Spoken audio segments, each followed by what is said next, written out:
I don't want to talk about that part, if that's okay. That's a whole, it was just a bad time for everything. Really bad time.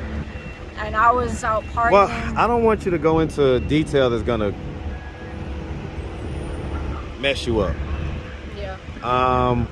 I've been through some therapy, but I've never fully processed that yet. Well, this may be the time. Yeah, there was some going on there, and he ended up killing himself over it.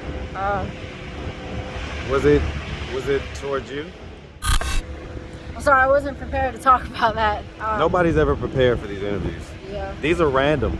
These are completely random. Yeah. Okay, I wasn't even headed this way. I promise you, something told me to keep straight on Peachtree instead of. So I mean, you know, what do you think healing looks like for you? What is it about this moment right now that allowed you to open up? What's up, YouTube? Go ahead and smash that like button. Also, if you like the video, share. It helps to spread it in the algorithm. Now back to the content. What's up, YouTube? Atlanta Street Interviews out here with another one. So we got a young lady with us today. How you doing today, miss? I'm doing okay. All right. So are you homeless? Yeah, pretty much. Okay, you're in like a program, right? Yeah, sober living. Okay. And so how old are you? I'm 20. I just turned 26 in September. Okay, 26. Happy late birthday. And so how long have you been homeless? A little over a month now. Okay.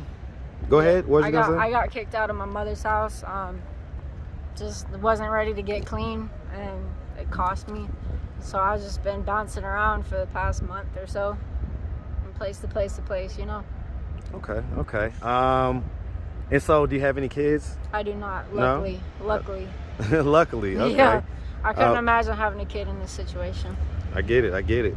And so have you ever been married? No. No? Okay. Single as a dollar bill. All right. And so let's just start from the beginning. So where are you from? I'm from Decatur, Georgia. Well, I was born in Troup County. We call it Trap County, but I'm adopted, so I was raised in Decatur. That's my home. Okay. Hey man, shout out Troup County, and definitely shout out Decatur, Georgia, man. That's where I got my very first car. Oh, my really? very first car that was mine. That's it was awesome. a 1986 Grand Prix. Boy, that thing was too lit. Oh man, that was my car, man. Yep, I bought that thing for $1,500 up in Wow. Decatur, Georgia. Yeah, that was back in the day, you know. So, all right, cool. All right, so growing up in Decatur, did you have both your mom and dad? I guess you say you was adopted. I was. Okay. I had my parents, both of them. Okay, and so those are your adopted parents, right? Correct. Okay, and so did you ever get any explanation as to why your biological parents weren't able to raise you? Yes, my biological father is a registered sex offender and child molester, so we were taken away for abuse. I was around 2, my sister was around 3. We were raised by, well, not raised, but we went to live with our maternal grandmother, but situations happened and we ended up getting put in the foster care system. What type of situations? What happened? The state did not want our biological grandmother to allow our biological parents to have contact with us in any way, shape, or form, and she was allowing that because she felt sorry for her daughter, and it cost us. Why didn't they want your mom to have contact with you? Because she was still in contact with our biological father, who was in prison at the time. It was a no contact order whatsoever. For even your mom? To the biological mother. She was also very neglectful. There's a whole bunch, I've got a whole binder on it. Just everything that they did wrong as parents in general. Well, I mean, give us kind of the worst, because I don't understand why they would stop the mom from. Neglect mostly. Around 1 or 2 I was around 1, my sister was around 2. The cops picked us up walking the streets in our diapers, and that's really when the whole defects case got open. And when we got placed with our biological grandmother, Carolyn, she noticed something wasn't right in our private areas. Sorry to go into like such detail, but no, we go into detail on this channel. So she took us to the doctor, and there was proof of sexual abuse. And our biological mother, she pretty much defends him still to this day. I don't have any contact with her. At one point I did, because I was just curious about where I'm from and everything. And the situation happened. I ended up meeting her, but she still defends him to this day and denies anything. But there's medical evidence, and it's on paper. And there's like doctors on doctors that, you know, proved it. So basically, I mean, they're not good people, you know. Some people just aren't good, and that's okay. I mean, when you've processed that, or as you've processed that, how does that make you feel? Honestly, I feel some kind of sadness about it, you know, because I wonder what my life would have been like had I not been in that situation, had I been born to loving parents. But at the same time, I don't remember anything. I have some bits of memory from when I was young, but for the most part, I don't remember anything. So it's kind of hard to feel something over something you don't remember. Yeah, I get it.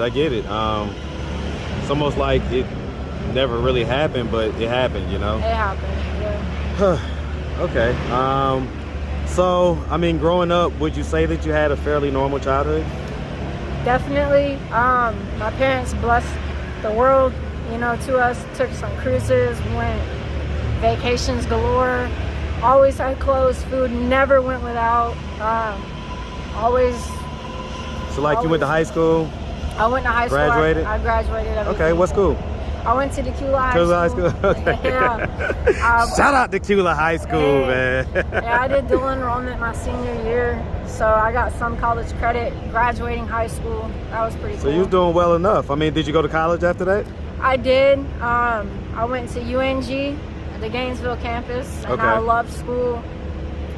But I also quit, you know, I discovered alcohol when I was 13 and pain pills when I was around 15, 16, and weed when I was 16. And going into college, I moved out, you know, and I skipped the whole part. My dad committed suicide in 2015. And so your adopted dad? Yes.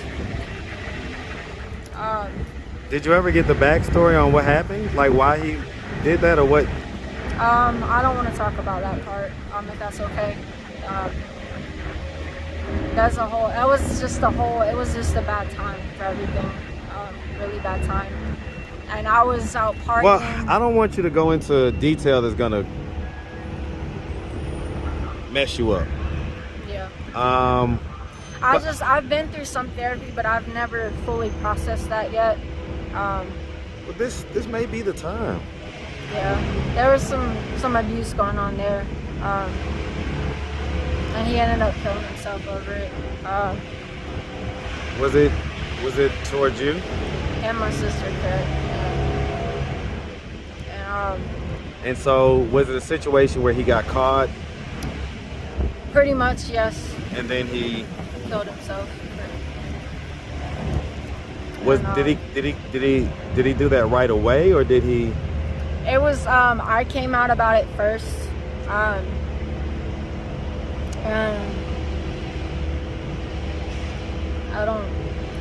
when my sister came out, that's when he shot himself. And, when you came out, did they believe you? No, they still don't. How does that make you feel?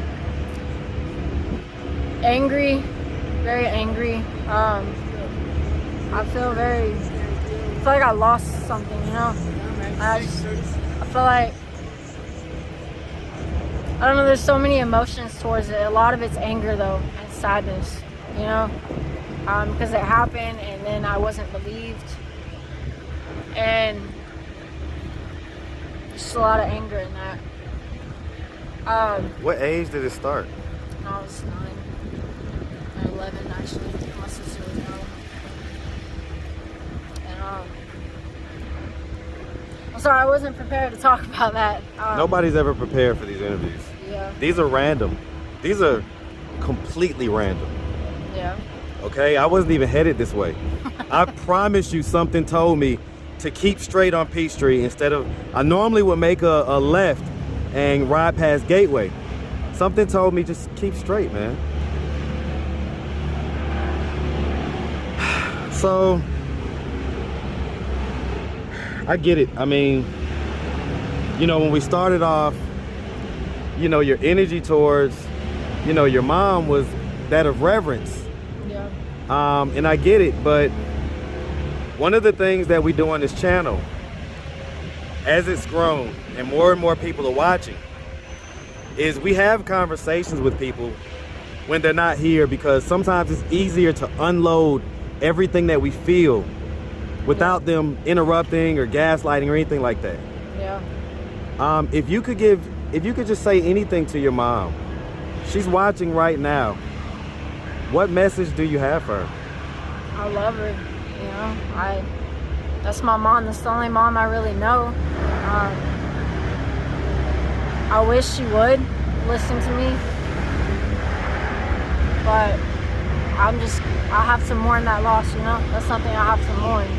How do you feel about her not believing you? Angry, very effing angry. I don't know if I can cuss or not, but You can curse. very fucking angry. Very.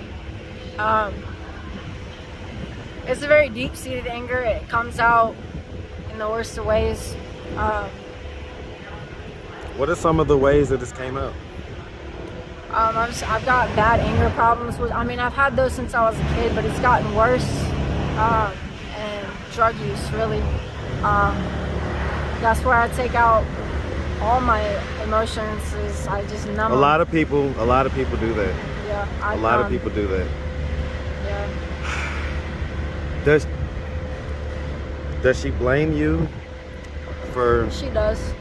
She does. She does. I wish.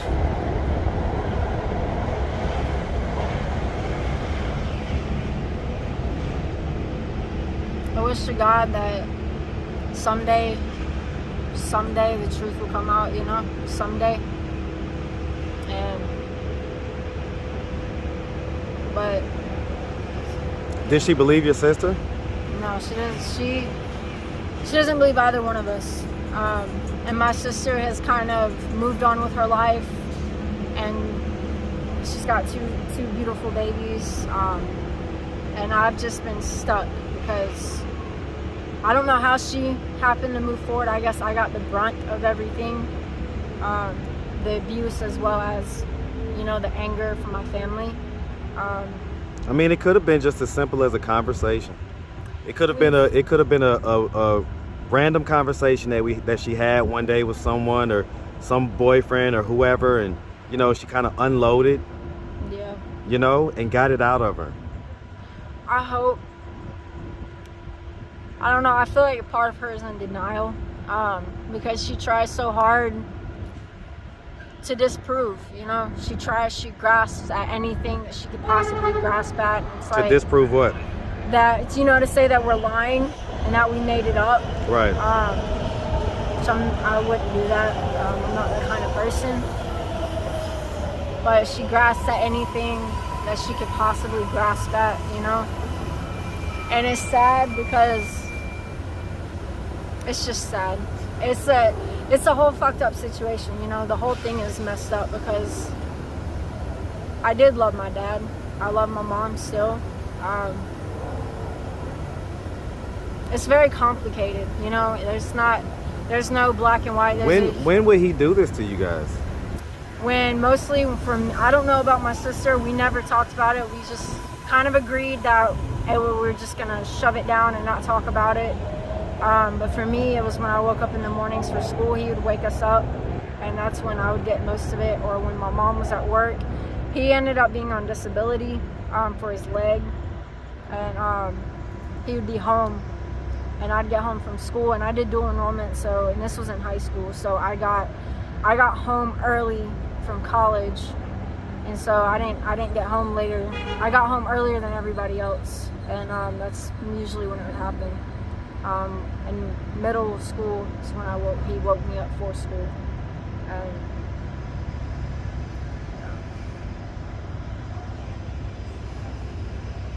It fucking sucks. It's somebody that you trust, you know? Somebody that you love and trust and you look up to.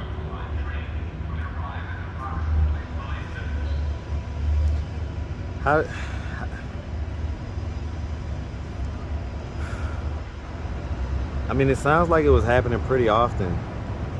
How did you feel like afterwards? Felt very empty. I still feel very empty. Like to walk around the house after that, you know, what happened? I mean, would you just like kind of, you know, because you said you guys, you know, went on cruises and things like that. Like, I guess you would just suppress that stuff when. I had that same mindset that basically I wouldn't be believed. And as a young kid, like that attention that I got, I thought that was kind of normal. I was in foster care for a while, and some stuff happened in foster care too, and I just kind of thought that it was normal. And as I got older, figured out that it's not normal at all. Like there's. So you're saying you thought it was normal for older men to like kind of have sex with you? Not have sex, but to violate us. Okay, so okay. I didn't know any different. You know, the foster care was no different. So it sounds like it's kind of been happening all your life. Pretty much. I mean, childhood a lot. Childhood definitely.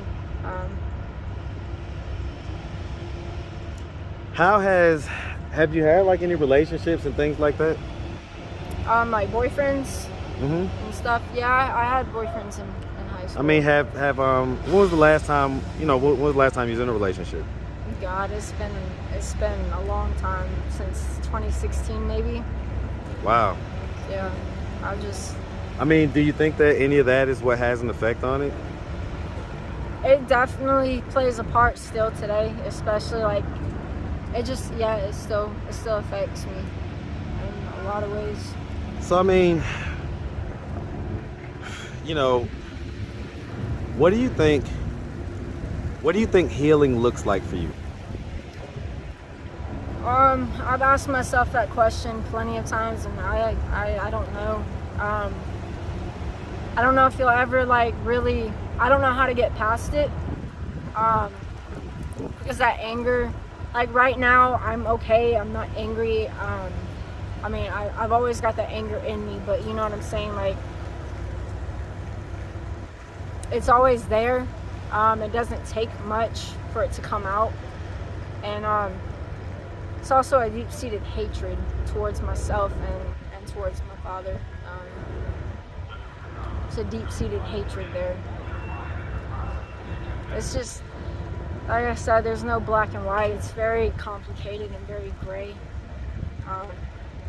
So, I mean, at SLA, do they have therapists and things like that you can talk to?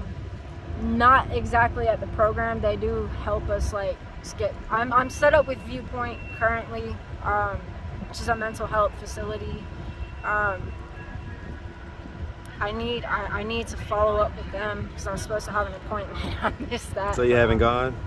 No, not since I got kicked out of my mom's house this last time. But I definitely need therapy. I'll always go once or twice, but as soon as stuff like this comes up, I bounce. Because I'm just, you know, I don't want to talk about it. You know, it's hard to talk about. Absolutely. Hey, how y'all doing? What up, boy? How you feeling today? Good. I'm All doing that. Hey, man, you gonna be on there one day, man. All right. Yeah, generally anytime. So I mean, what is it about this moment right now that allowed you to open up? I'm ready, I guess. I'm tired of running from everything. I'm just gonna put it plainly, I've been a junkie for a long time now. So have you like prostituted? Not necessarily in the way that most people would think, but I have sold my body for drugs, money, different things. I get it. Yeah, I've had sex just to have a place to stay before. When's the last time you did that? Not too long ago, just when I got kicked out of my mom's house. I had to do it, and it's not that I really wanted to, but it's survival in a sense. Okay. It starts making you feel really fucking cheap though, very cheap. I feel very used up at this point.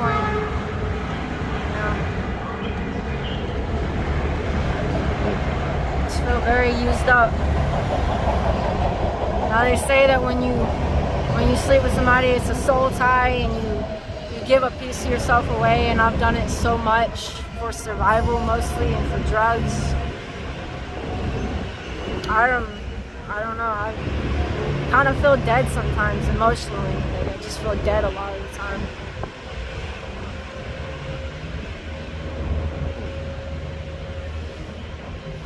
All right. Well, we're definitely gonna hug it out after this. Okay. Okay. Definitely gonna hug it out. All right, miss. Well, listen, if anybody out there wanted to reach out, help, or donate, do you have a way they could do that? Do you have social media, Cash App, anything like that? I have Cash App. I'm on Snapchat, but I don't know if that helps. What's your Cash App? Well, let me see. I don't know if it'll pull up right now because I don't have service.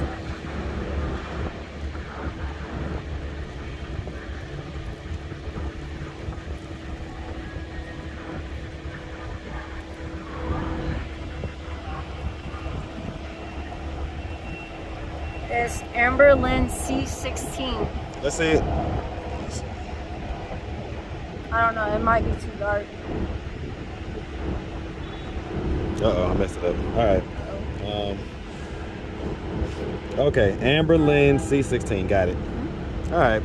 All right, miss. Well, listen, we really appreciate you, and we definitely wish you nothing but the best, okay? Thank you. I had a little therapy session today. Sure did. You I didn't expect that. You make sure you have a good one, sweetie.